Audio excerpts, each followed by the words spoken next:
దోశ ఏమీ లేనప్పుడు ఈజీగా ఇంట్లో ఉన్న వీటితోనే చేసుకోవచ్చు.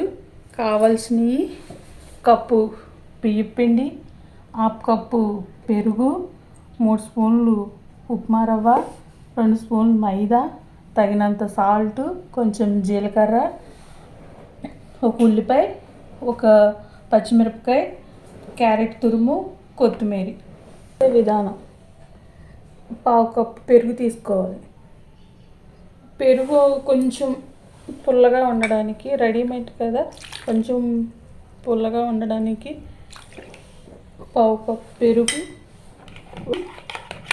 దాన్ని మంచిగా మెల్ట్ చేశాక దీంట్లో బియ్యం పిండి,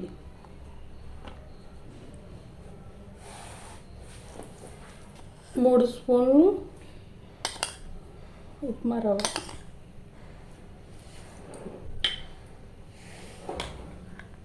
2 స్పూన్లు మైదా, 2 స్పూన్లు మైదా వేసుకోవాలి. తగినంత సాల్ట్,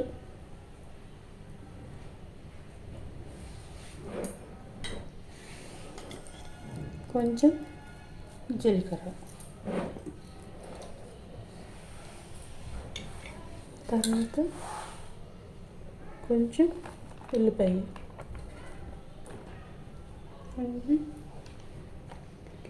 క్యారెట్, కొత్తిమీర, పచ్చిమిర్చి.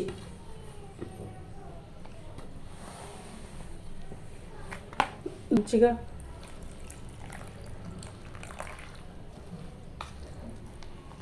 మిక్స్ చేసుకోవాలి.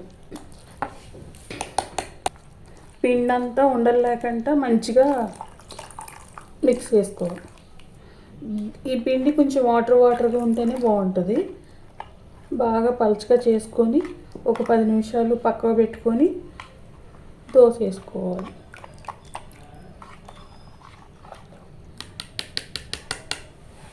వేసుకొని ఒక 10 నిమిషాలు పక్కకు పెడదాం.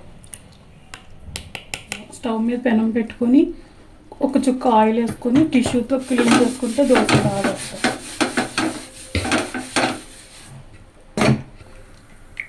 పిండి పలుచగా, ఇంత పలుచగా ఉండాలి. పెనం వీటెక్కాక ఇలా కింద మీద కలుపుకొని మొత్తం మిక్స్ చేసుకొని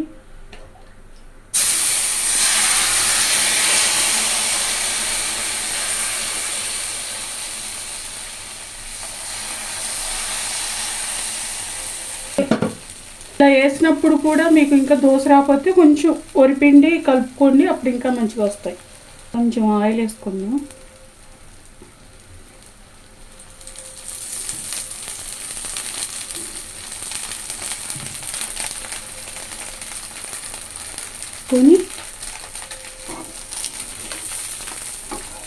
ఈ పిండి కలిపి పెట్టుకుంటారు కదండి, ఎప్పుడైనా దోశ రాకపోతే కనుక కొంచెం వరిపిండి కలుపుకుంటే ఇంకా దోశ మంచిగా వస్తుంది. టేస్ట్ చాలా బాగుంటుంది.